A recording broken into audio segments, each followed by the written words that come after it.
লোকেরাই মনে করেন পাগল হয়ে গেছে যে করলো রাখি জীবন কাছে চালাইলো না মানাইলো না এই ইয়াতে একটা বদনাম তখন তো ইন্ডিয়া সরকারও তো মনে করেন লাগাই দিচ্ছে 48 ঘন্টা সময় দিচ্ছে ইন্ডিয়াতে বাইরে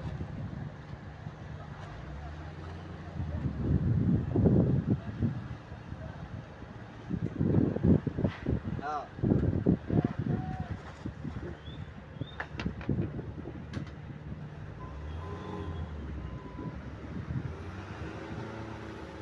হ্যাঁ হ্যাঁ হ্যাঁ হ্যাঁ আরে আর হ্যাঁ হ্যাঁ পোলায় যেন আমেরিকা ছিল এই পোলায় যেন আমেরিকা আছে আমেরিকা তো নেই আমেরিকার ভিসা আবেদন করছে না না করে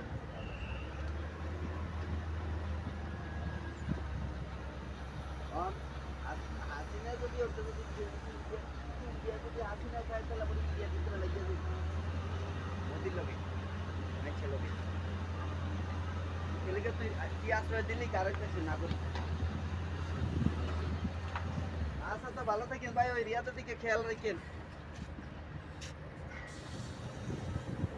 আমি ফোন দিব না আবার